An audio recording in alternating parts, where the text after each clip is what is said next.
Magandang tanghali mga kabay. So meron po akong approved repair dito. Ang job number mga kabay 39340. Ang model nito mga kabay dito 5032 pa rin, rotary hammer ng DeWalt. So ang papalitan mga kabay ay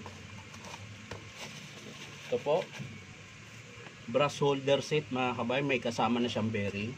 So ang part number ng brass holder mga kabay ng dito 5032 in418003. Ayan. Tapos yung selector is in naman mga kabay, ito yung nagsisilik ng hammer tsaka drill. So ang part number nito mga kabay in 417861. Ulitin ko, in 417861. Ayan. Tapos syempre yung o-ring at yung spindle niya mga kabay. So ito po yung spindle mga kabay. Ayan. Ito po yung may kasamang gear. Ayan. So ang part number niyan mga kabay, spindle is NA015421. Ulitin ko, NA015421. Ayan, yan po yung spindle. Ayan. So yan yung ikakabit natin dito mga kabay. So tara, samahan nyo ako. So yan na mga kabay, nakalas ko na po yung screw. Ayan. Pero syempre unahin natin yung sa spindle mga kabay. Panghuli na lang yung iuhuli natin yung brass holder. So yan, ito po yung lumang spindle niya mga kabay. Ayan. So lalagay muna natin yung dyan. Tapos syempre tanggalin natin yung striker niya mga kabay, dahil papalitan natin yung o-ring.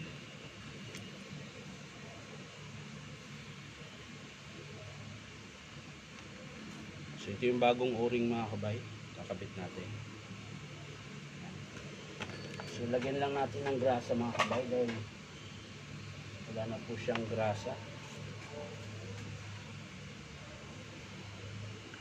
Ayan.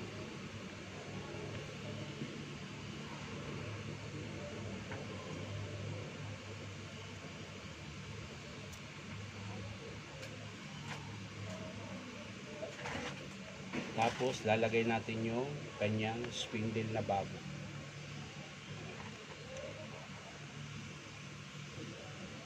So yung washer nandyan, okay, kompleto. Washer sa baba, wala na rin po. So nandito na.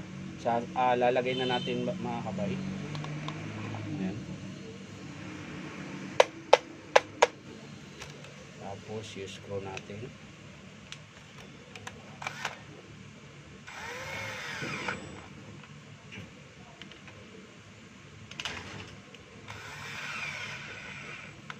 Lubat na yung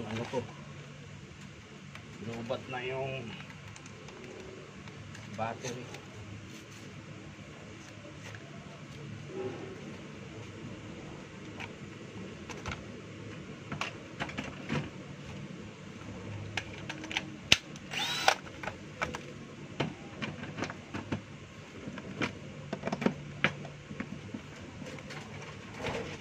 Lubat.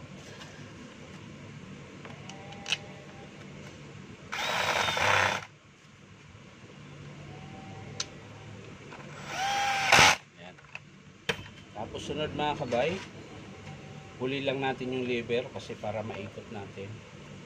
Babaklasin muna natin tong kanyang brass holder. Yan.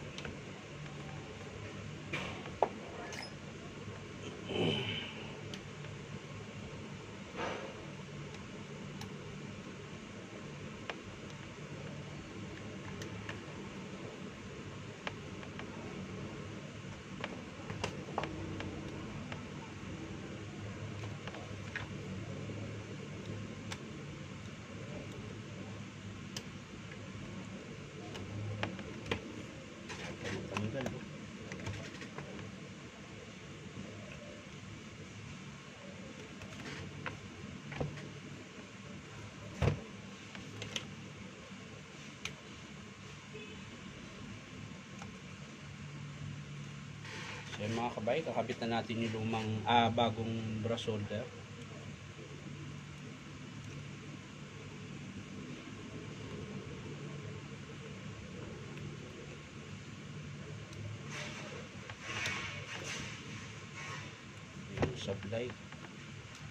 Sublime.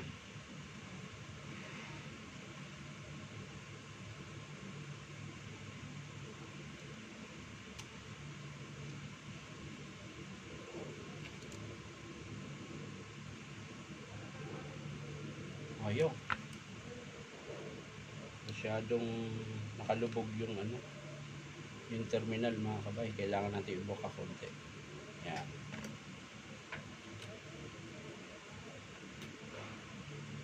Para siya pumasok. Yun. Pumasok siya mga kabay.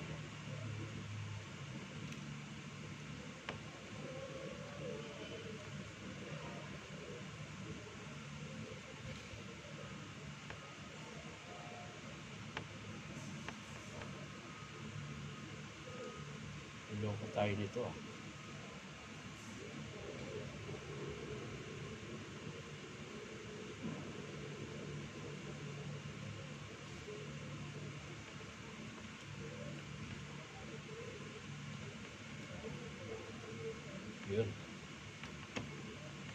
Yun, baliktad. So pag di nyo na silik mga kabay, ibig sabihin baliktad po yan. So bubunutin nyo lang siya ulit. Pag di siya maikot mga kabay, ayan, iikutin mo lang. Kaso lang nakalas na yung lock ng carbon. Ayan, kalasin na lang. Ayan. So testing natin mga kabay. Ayan, nasisilip na siya mga kabay. Ayan.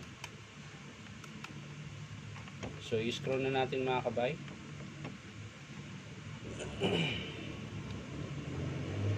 Matapos na po. So yan mga kabay, nakabit ko na po. So lalagay na natin yung goma. At tapos syempre kakabit na natin sa kanyang handle. Ayan.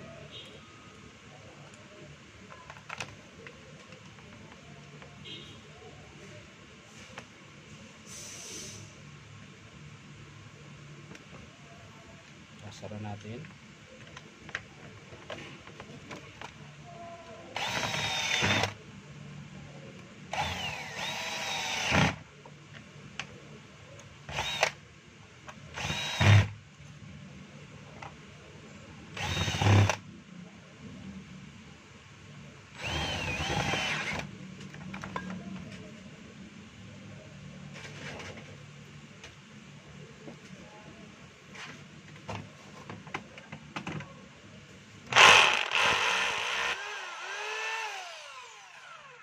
Yan, lalagay lang natin sa gitna mga kabay.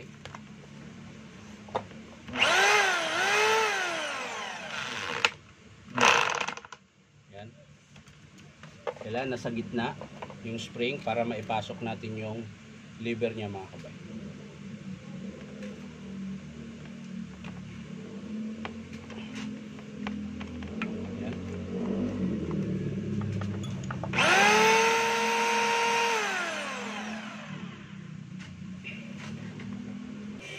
So yan mga kabay, nakabit ko na po yung kanyang brush holder. So ilalagay na natin yung kanyang spring, yung lock mismo ng bala.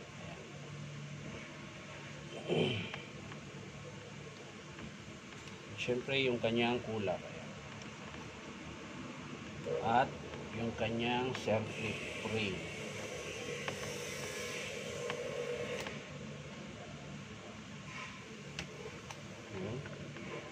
Size na mga kabay, lagyan na natin yung cap at iti-testing natin kung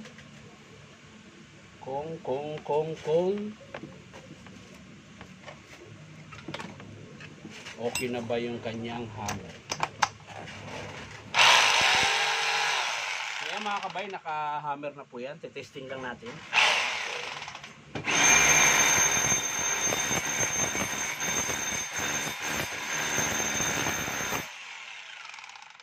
Drill.